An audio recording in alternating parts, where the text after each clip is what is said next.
Let's get this thing going.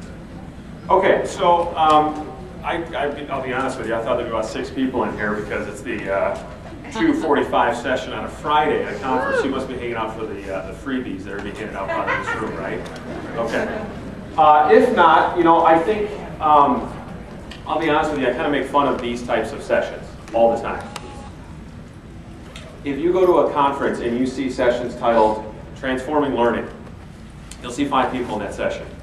You see top 100 iPad apps to use with elementary children, you'll see 5,000 people in line out the door. All right? Okay? So what I will tell you is how many of you are here because your district allowed you to come here, they purchased your admission to get here, right? And there was a catch with it, right? You had to come back and present to your staff. Anybody having to do that? Some of you shaking your head, no, I want to work there, okay? So those of you that have to share something back with your staff, I'm going to tell you something and then I'm going to let you leave, okay? Go to this man's website, Richard Byrne, Free Technology for Teachers. Spend 10 minutes on that site, you'll have an hour session for your staff and your principals will be off your back. Done, okay? You're still waiting for the free stuff after me. Okay. So what I'm going to share with you are some of my favorite things, which I think was actually the title of the session, although in the thing it was a little different, so I was confused if I was actually here, but I'm here. And so I'm going to talk about some things that I like, that are favorites of mine as a teacher. I am a teacher. I'm a 6th grade English, language arts, ELA, whatever we're calling ourselves these days. And world history, the really, really old dead guys. We're in the middle of studying ancient Rome. It's riveting stuff for 6th grade students. So the first thing I'm going to talk about that is one of my favorite things is learning and growing. And I'm going to talk about some of the tools that I use. And you can't see anything, but I see it in front of me here. That's really, okay, being temperamental. Is learning and growing. And I firmly believe, and I shared a story, was anybody in my earlier session? That means that nobody stuck around to see me twice. That's what that. Oh, no. I talked about, and I shared a real brief story. I'll give you the short version. I had a student come to me not too long ago and say that they hated another teacher. Have you ever had this happen? Teacher, you know, student comes in and complains about another teacher, and you do your best teacher thing to do. We can't talk about that in here, even if you're right. We're not going to talk about that. And I shared with the student. I asked them. I said, "Why do you think that teacher's bad?" And they went on this list of things that this teacher was doing. Oh, they got packets. They're doing all this dumb stuff. And my comment to this child was, well, maybe they don't know a different way. Maybe they're teaching the way they've always taught and the way they were taught. And can you blame them? Well, to a certain extent, we can't. If we're not exposing our teachers to new ways of doing things, different ways of doing things, then they're going to keep teaching the exact same way they've always taught. And I'm a firm believer that a majority of teachers teach the way they were taught. I know I did, and I look back at that first couple of years of teaching and apologize in my head every time I think of it. And to think about the way I taught and the packets, man, I could build one hell of a packet. I could really build a packet, and I could keep those kids busy from bell to bell. Okay, well, I read Da Vinci Code in the back. So we need to be learning, we need to be growing, we need to be expanding what we do as teachers. And so some very simple tools that may or may not come up. Yes, so a concept that I want to talk about is there's this notion that if you're old, you don't have anything to learn, or you can't learn, or they're the ones that never learn because they're that old teacher in the corner. That's garbage, okay? And I share this picture, and you're like, what the world is this? This is my father, who's 57 years old, okay? And last weekend, he is insane. He's in Florida. That's not the insane part. Quite honestly, that's the smart part, okay? He lives up just west of DeKalb, where I grew up. And about when he turned around 47, 48, he started running. Never really ran a day in his life. And he started running. Now, I did track in college, but I was a triple jumper, so I ran 117 feet 4 inches and not an inch more. And then I started running some 5Ks with my dad. And this is a race he did this last weekend in Florida. And you'll see there's 5 medals because he ran 4 different races over 2 days. 30.4 miles in 2 days. He's run 2 marathons. I ran my first marathon with him. He's an old guy. He doesn't have anything to learn. He's teaching me things about running and about life and about nutrition, all these things. And I just use it as an example because we have this belief that only the young can learn and only the young are digital natives and they're the ones that come out of birth with a hashtag stamped on them and they're ready to go. That's not true. I was actually quite proud of that when I made that one last night. I don't know why. When I thought it was creepy, I thought it was cool. And so we have this notion that the young teachers coming in have all the answers, or they're the ones that are really dynamic and want to learn and change. Actually, no. They have least perspective. They don't see the change. They haven't seen the change. And yet they come in with an arrogance, and I did. You have been teaching a long time. I just got out of college. I'm like fresh off the factory, the newest model. I know what's going on. God, was I wrong and dumb, okay? We can't make this assumption that just because we're new and we're young that we have things figured out. And so some of the tools that I'm going to talk about, one of them that I use to stay relevant is Twitter. And how many of you have almost been annoyed by the referencing to Twitter today? Be honest. I've sat in your shoes, or in your seats or whatever, and been annoyed. Okay, shut up already. I'm not LeBron James. I don't care what the Kardashians or Honey Boo Boo are doing. Twitter is not for me. And I said those exact same things. And I will stand here today and promise you and tell you that I have a master's degree and I've taken some number of credit hours to move over on the lane. That's what it's all about, right? 54 or something. A national board certification. Those are all about following directions and jumping through hoops more so than they are about learning. That's the truth. If you don't think so, I'm sorry. I've learned more on Twitter in 4 years than all of those experiences combined. That has made me a better teacher than any of those things and allowed me to learn from people smarter than me. Not that that takes much, but there's a lot of people doing what you're doing better. How many of you want to know who those people are and meet them and learn from them? If you don't, I don't want my kid in your class. I'll be honest with you. I have a second grader and a kindergartner. And if you don't want to be better at what you do every day, then I don't want my child in your class. And I know that's a bold statement to make, and maybe people are always left yet. They're being polite, wait for their phone to call, and then just kind of do the awkward and walk out. But we have to be changing. Our kids are changing. What we know about how they learn has changed. But we haven't. We really have not changed. Okay? So how are you learning and getting better? Twitter works for me. And if you're not really wanting to get into that deep end of the pool, use Feedly. Find blogs that are out there. And I could sit up here for an hour and talk about the very intelligent people that I read. And then I share their stuff and it makes me look smart. Okay? Get in these spaces. And if you're thinking to yourself, how many of you ever heard people reference blogs and you're kind of like, where do they find these? How do I know what to read? How many of you ever felt that? I felt that. Oh, I read this on this. What are you talking about? And so one of the apps that I will share, one of the tools, this is very funny today, is Zeit. And this is an app on the Android or the iPhone or the iPad. I have it on my iPad. Every morning at 4 in the morning, I get up and I go run. And I haven't missed a day in 779 days. I get up and run. And when I get home from running, if I'm lucky my children haven't awoken yet, I will sit at my table, I have a bowl of mini wheats, and I have my iPad, and I will peruse through Zeit.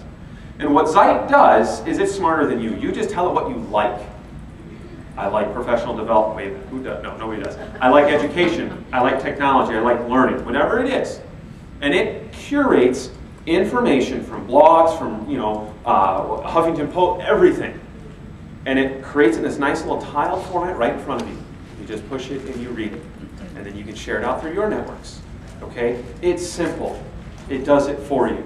And if you spend 10 minutes a day just reading something, I promise you, you're going to get ideas. Some of them are going to be horrible ideas. And you're going to think, I'm doing that, but I'm doing it way better than that person. And I would say then get your butt out there and blog and share that with somebody else so they can learn from you. So Zeit is a great place to start. Another thing that I absolutely love, is one of my favorite things, is autonomy and independence for children and for teachers, but I know that I don't control that fate, my principal does, okay?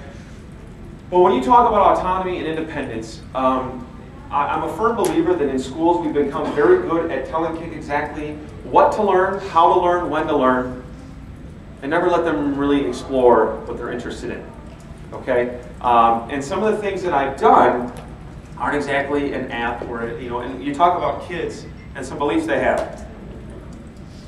I just wanted to use this baby in this slideshow. I'm just going to lay that out there for you.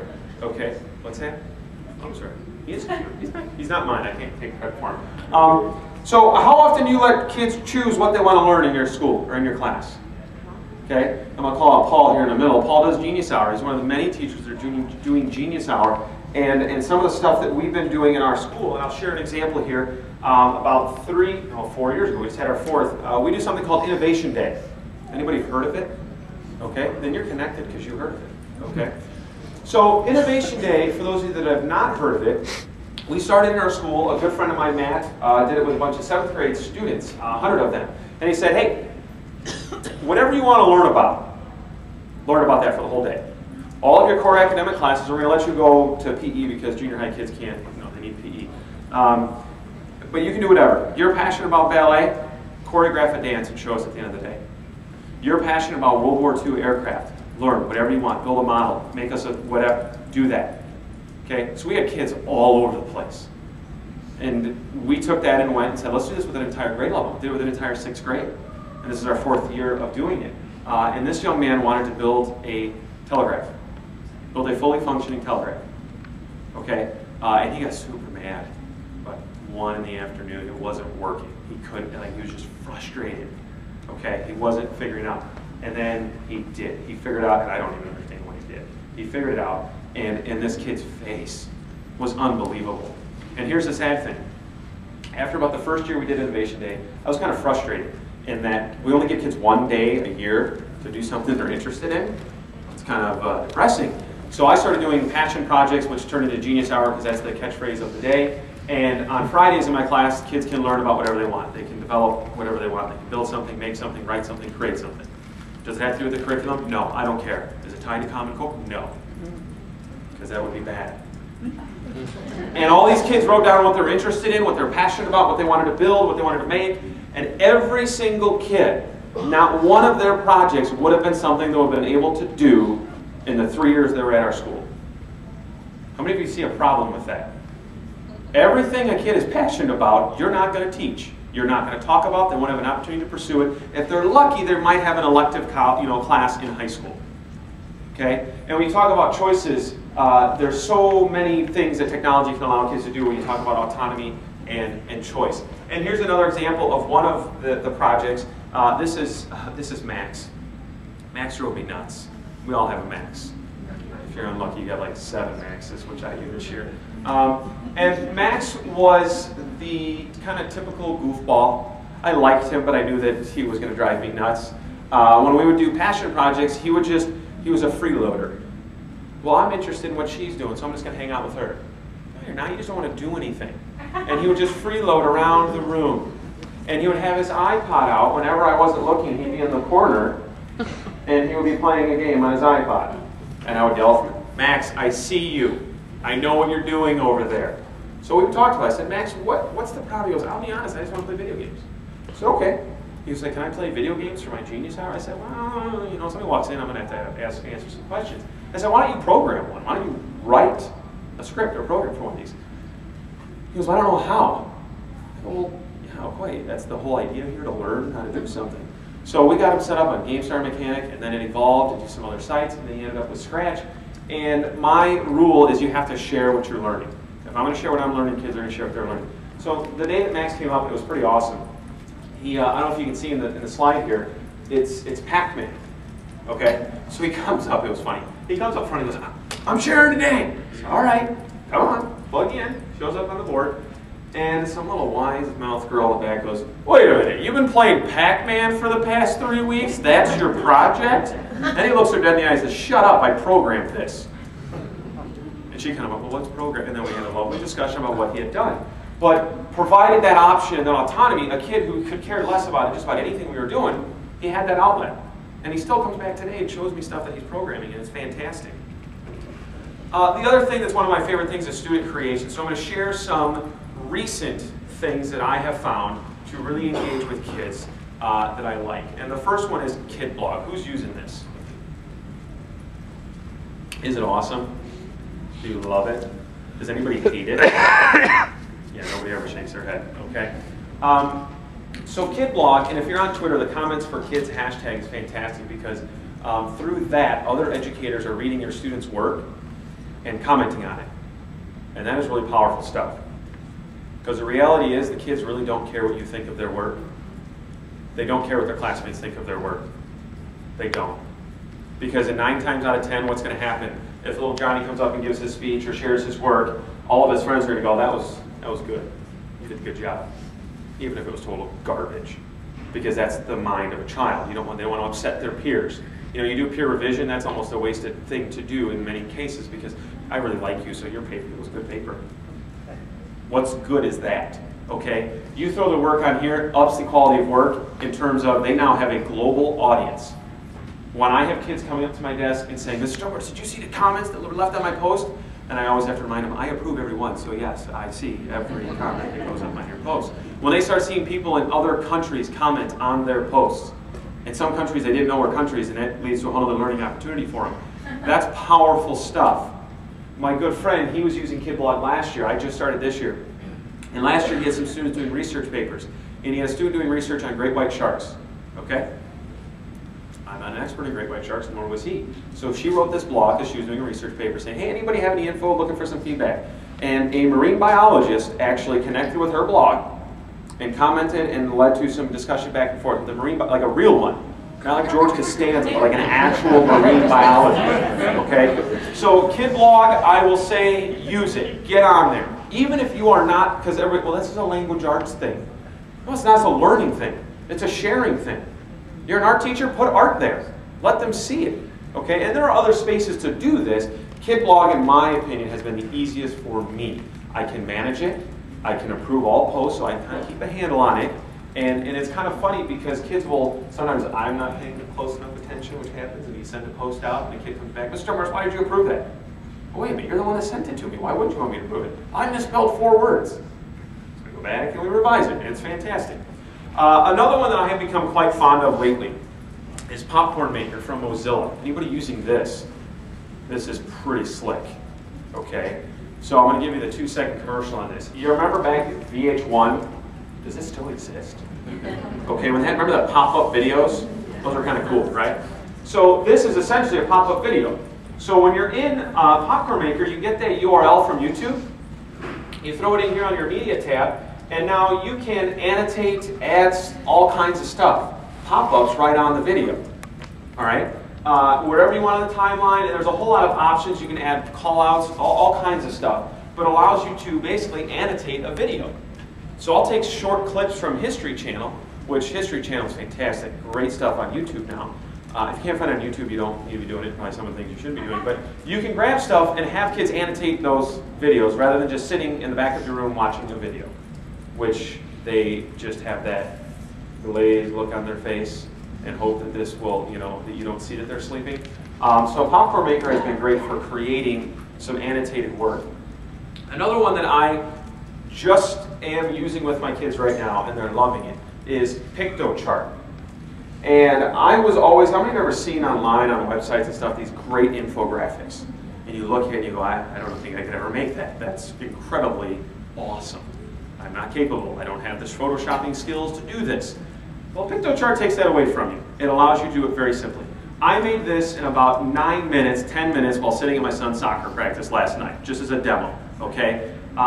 You can insert all kinds of charts. You can insert text, obviously, import images. So I made one of my run streak that I started in January 2012, and I highlighted the states I've ran in and all kinds of my times in a marathon. I had all these kinds of things. So just think about how you could use that in a classroom. Think about when kids are doing research, when they're looking at any bit of data, anything. Have them display it in this instead of the old PowerPoint, which is funny since I'm using PowerPoint. So piktochart is a fantastic way to display information, free. Another one that is not, there we go. How many of you seen this one? Build with Chrome. Oh man, this is pretty cool. All right, so build with Chrome. I'll wait till you all frantically type that in or write it on your legal paper. So build with Chrome is this free little site within Chrome that you can build, obviously. But it creates this little palette kind of thing where on the left-hand side you get Lego blocks. Okay? And they really did an ingenious thing. Anybody seen the Legos movie with their kids? And they had the lovely commercial right at the beginning of the movie. That movie is awesome. And the song Awesome is awesome. So you can build right here. You can change the color of the blocks. So why do this? Well, I have kids working on creating a replica of the Parthenon right now in social studies. Okay, talking about 3D, looking at models. Our tech class is starting to look at it. Fantastic. And I just discovered last night, we haven't used this for a few weeks, when you go to, there's like a gallery of pre-existing buildings. So you can actually go into Google Maps, go to where your house is, and build the model of your house, and it'll place it right on the Google map. So this is somewhere over in the Oak Brook area, that really tall tower building. If you're from the area, you know what I'm talking about. Somebody built a model of it, put it on the Google map. Pretty cool, okay? You know, my 8-year-old goes, well, that's not as cool as Minecraft. Go do your homework. All right. So I also like obscure videos, and this is a good time to share one. And so if you need to leave, you can do so now. 30 seconds.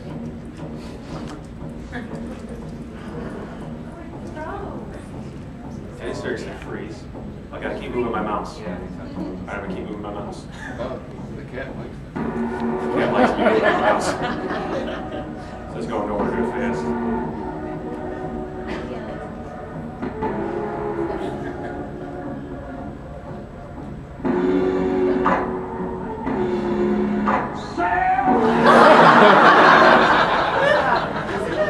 Okay, so other than the fact that we needed some comedic relief in the middle of the afternoon, I show videos like that all the time in my class.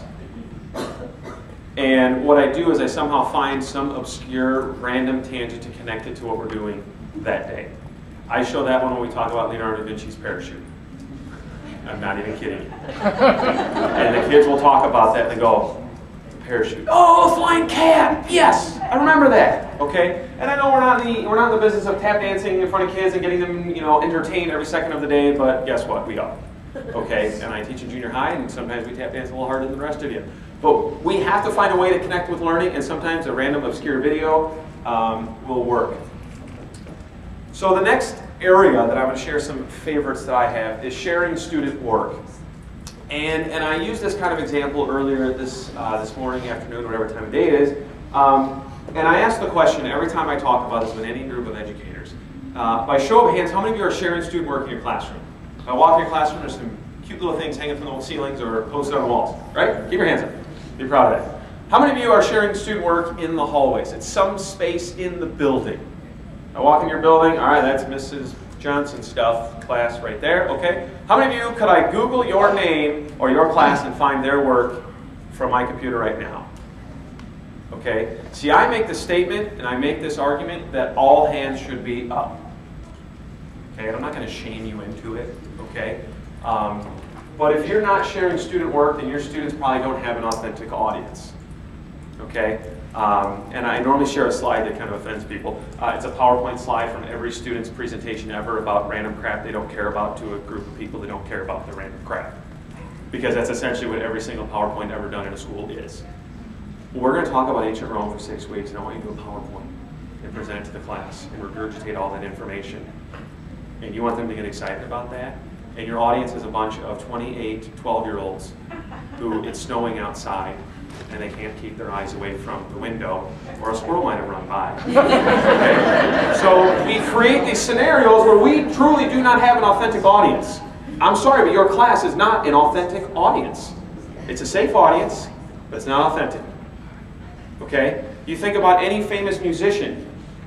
They don't become famous without putting their stuff out there.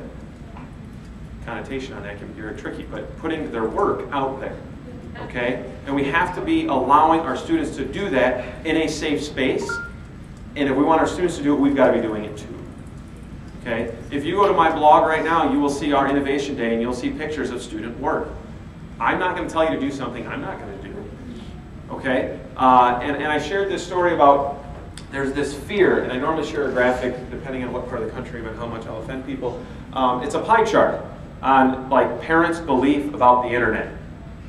99% pedophiles, me, the 1%. And we have this vision of this scary digital, we got internet safety. I even hate that word. Is the computer going to attack me? Internet safety. No.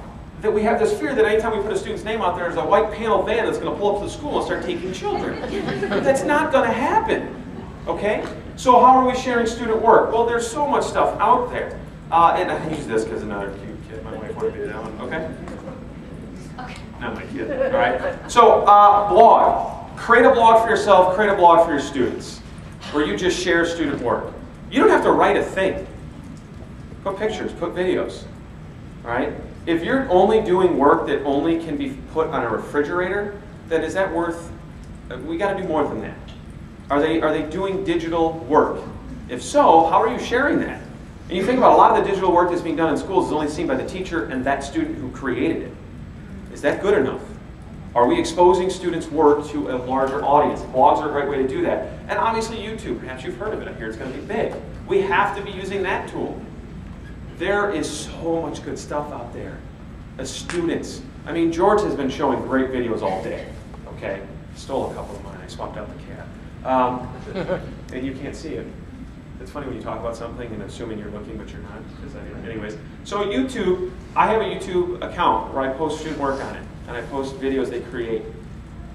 Do you ever have a kid come and ask you, what did the class think of that presentation I just gave?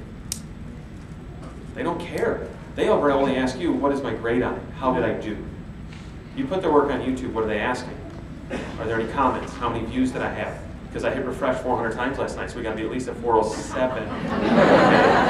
So how are you sharing student work? And if you're not, then you're kind of letting your students down in terms of having that global audience. That's where they're at already. You know, and I shared this brief story earlier that it's a very poignant story, that I was on a radio station up from my car up in Minneapolis. There was a high school student that was suspended for a tweet he had sent. Context, it doesn't really matter. He had said something about a teacher. They suspended him for 5 days. And then they upped it to 10 days and then 2 months. And he's now transferred to another building because of this, because of one tweet. And frankly, it wasn't that offensive in my opinion, but that's my opinion. And the radio host asked me, is this a sign that we shouldn't be in, we shouldn't let kids, or, what do you think about this? And my comment was, well, we're not allowing kids to do this in schools, so we're not teaching them how to do it properly, so when they screw up, we freak out. That's like saying, oh, I'm sorry you fell on your bike today, because I never taught you how to ride it. Does that make any sense? And yet we do it to kids all the time in these social spaces. We have to be modeling, we have to be teaching, or guess what, they're going to screw up, and we're going to blame them for something we never taught them about. And then Twitter, I'll get off the bandwagon on that, okay? So then we talk about technology. We're at a technology conference. I kind of felt I should have a slide about technology in the role here. And I love going to technology conferences, being inundated with graphics like these. And I want to know who has time to put these together, okay? And some of you are going to grab this image and take it back and just say, this is what I learned. Just pick something, okay? You can do that, okay? And so the problem we have is a lot of times there's just so much stuff out there that it kind of feels like this a little bit, all right? And we're in this kind of almost like an arms race with who's got more interactive whiteboards, who's got how many iPads. Are you 1-to-1? We're 1-to-7. Okay, we're good at that. And yet, when you actually talk to the students in those schools and you talk to the teachers, nothing has actually changed about the teaching and learning in that building. My kids do this awesome stuff on iPads. Yeah, it's called a worksheet. You just digitized it. You didn't change the teaching or the learning. Okay? So when you think about technology, we get around to all these things. We have to be very cognizant about what we're asking them to do. And one does not simply increase engagement with a device. I really have seen it time and time again. I don't understand why they don't have higher engagement. Everybody's got an iPad now. And it's not going to change just by putting devices and providing kids with a list of tools and a list of apps. It's not going to change anything. You have to fundamentally look at the way you teach differently. Technology will never change what you do as a classroom teacher or as an administrator. Okay? Oh, see, you weren't laughing because I didn't show the image. Alright, that was now lost. Okay. So, and then I move into this whole notion of building relationships with kids, with your colleagues. Do I have any administrators in the room still? Yeah, you're here to make sure your teachers are still here. So we start talking about building relationships, and I'm going to have to do another video.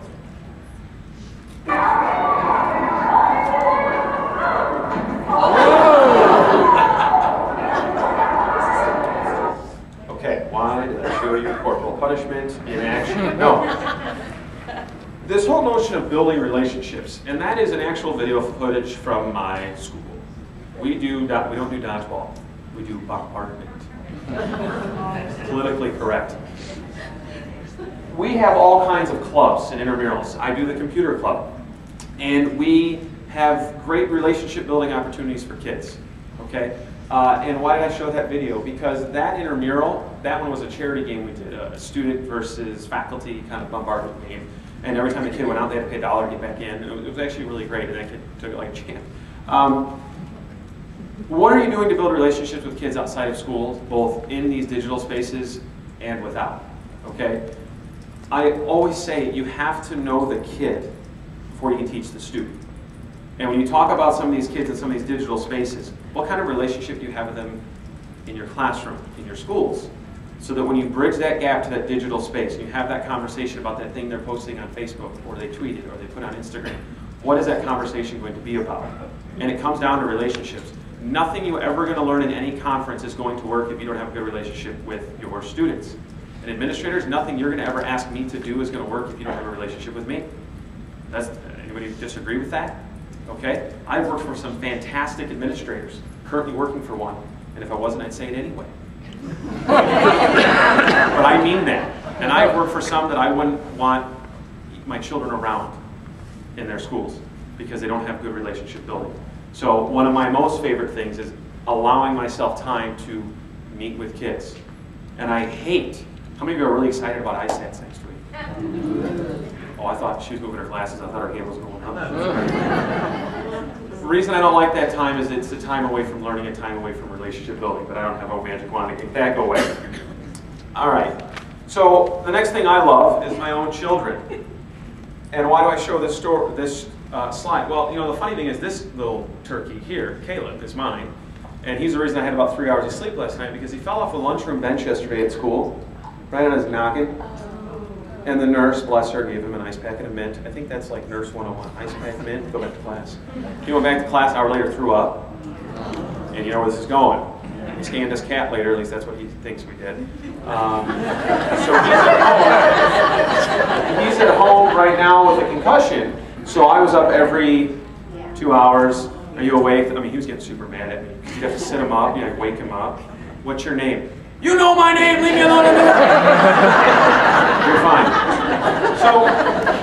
So the reason I share this picture is when, and George kind of hit on it, any of you that stuck around and were here before me with George, is this is my son, and I have another one. And that's what I care about.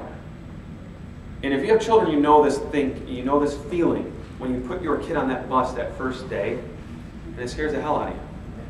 You don't know that creepy bus driver. You don't know really the teacher he's going to. What are they doing all day? It is a almost paralyzing fear as a parent. And if you found a way to get over that, let me know, because what I'm doing ain't working. And those kids in your classroom are somebody's kids. And there are times where parents are going to really irritate you. And you think they don't give a crap about that kid, and they only seem to care when I've done something wrong. Okay? But when we talk about how are we doing our work with kids, this is what it's all about. Because Caleb is in kindergarten right now. And his kindergarten teacher is fantastic. Like a saint. Not because of him, he's actually my good son. He's fine. But the thing about Caleb is this is his first year in kindergarten. And if all goes according to a plan, his only year. But this is her 12th, 13th, 14th, 15th year of teaching. But Caleb should never know that. And what I mean by that is that it might be the 20th year you've taught that class, but those kids sitting in there, that's their first year. And hopefully their only year. And that's a mentality you have to have. We can't be going through the motions, because this is what it's about. You know, he's performing a very sophisticated procedure here. I don't know what he's going to become. I don't know what he's going to do in his life. Hopefully stop knocking his head on the floor. But those of you in this room are going to help him do whatever that might be. And you don't know what it is, okay? And you'll never know. And so let's just, how much time do I have left? People get out of here. All right, 7 minutes. Okay, so this is the shotgun round, where I'm just going to throw stuff at you, okay? Literally, no. So some things that I have been using that I love. Storify. Archive things off of Twitter. Use a hashtag, okay? If you don't know what I'm talking about with hashtag, I don't have time to get into that right now. Google Twitter 102. That's really bad at self-promoting because I made the video. It's a video, how to use Twitter for teachers. Okay? Another one I love is Evernote. How many of you are still using Internet Explorer and hitting favorites? And then it crashes and you lose them all and you want to kill somebody. Okay? Evernote's a fantastic off-site, it's an online in the cloud, whatever that is, where you, oh see, just did it again. There it is. Okay, so Evernote, start over. Where you can save stuff. When I'm sitting at this conference and I see somebody share a fantastic link, it shows up in my Twitter stream or shows up in an email or wherever it shows up, I just send it to my Evernote. I can email it to it, I can tweet it from my phone that's not in my pocket, now that looks weird, and send it right there and it stores it all. I can create folders within there, it's a digital space. There are teachers that are using this for digital portfolios for students. Free, fantastic. Paper.li, if you check that out, it's a way to kind of curate the information you're finding in social media spaces.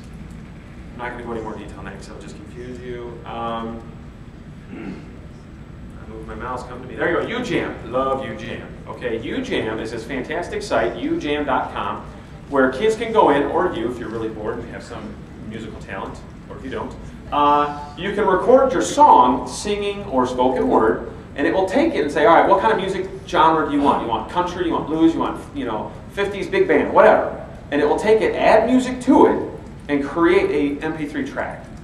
All right, so I have students create songs for different historical events because despite what you might want to believe, just reading information about the Roman Republic in the book is not exciting for kids. So we go in these spaces and create music and then share it. Another one that I've been using a lot more lately is iMovie. We're a completely PC building. Boo, can we use SharePoint? And so iMovie, we've been using the movie trailer within the iMovie. Those of you that are Apple people know what I'm talking about. And we have a cart of iPads, and so the kids make trailers right on there. In language arts class, they're making book trailers for books they're reading. They're making trailers for upcoming units and all kinds of stuff like that. And it's really simple in the iMovie format. Storybird's another one that I've been using with my language arts class. I want kids to be published authors. Writing a paper, turning it into me is not really doing us any good here. So Storybird allows you to go in and create basically a picture book. When they're done with the picture book, it has art already in it, so students don't have to be artists. They write their very simple stories. They can then send that link and publish it, and it can order right through the website, a hard copy of their book. Lulu is one that I don't have up here, but I will share. Lulu, Lulu.com.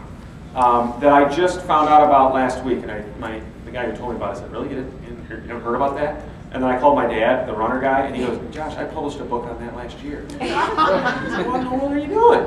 So Lulu, which I don't have up here, is a space for people to publish books, okay? So you upload your content, publish book, you can send that link out, and I think it syncs with Amazon, so people can buy your book. You're a published author. Pretty cool, okay? A lot of us don't have Photoshop, and we want to do Photoshop things. Like very important things. Like last week we had 80s week, and a buddy of mine dressed up as Bill S. Preston Esquire and Ted Theodore Logan. Some of you got it. There we go. Bill and Ted's Excellent Adventure. So I photoshopped myself and my friend on the top of the the phone booth on the movie poster. So that's really important stuff. But PixLR is a fantastic alternative to Photoshop. And so I have students in some of their Genius Hour products, they're taking photography or taking pictures around the school and kind of, anything you put a filter on makes it look better, makes it look like you know what you're doing. Screencast-O-Matic is my favorite screen capture. I know everybody's got their own opinion on this. I use this it's really a one-click hit record, brings up a little screen, it records anything on your screen. So when I'm projecting on my smartboard and writing on it, it's recording everything I'm saying as well as writing on that board. So when I do reviews in my social studies class, I screen capture it, I post it to my YouTube channel, kids can watch it. It's just another resource, it's really simple. I'll have kids do screen captures using this tool. And it's just a really simple screencast-o-matic.com. And then Scratch, I kind of referenced earlier with the young man Max and his Pac-Man. Save vid. A lot of times we find stuff on YouTube, and if you're unfortunate to live or work in a district where YouTube is blocked for teachers, which blows me away in 2014, it's not 1998 anymore, but Save vid allows you to put that link in and download that. Keep vid is another one that will work. I know there's a lot of them. TubeChop, there's a couple out there. I mean, honestly, you can Google that. Another one that's really important for you to know about, Urban Dictionary. Okay, so the other day, if anybody junior high teachers in the room, you ever have a kid use a phrase and you go, What did you just say? I had a conversation yesterday, and I kid you not, with a young man, and we were discussing swag, which I had heard about, I knew. And he goes, we don't say that anymore.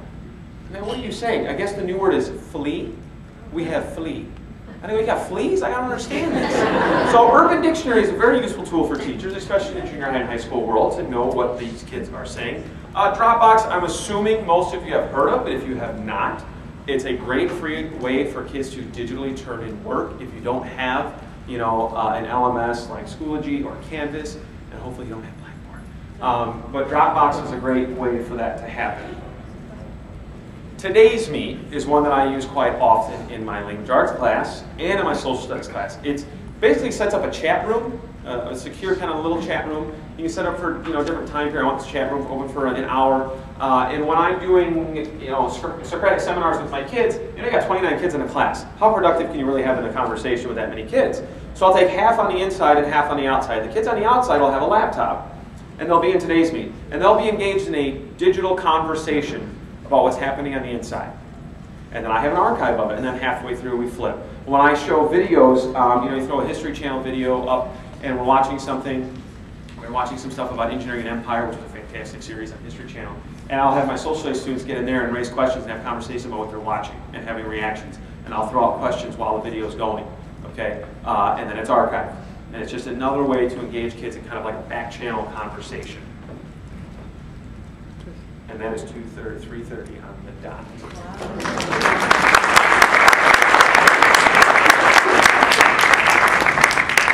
Any questions?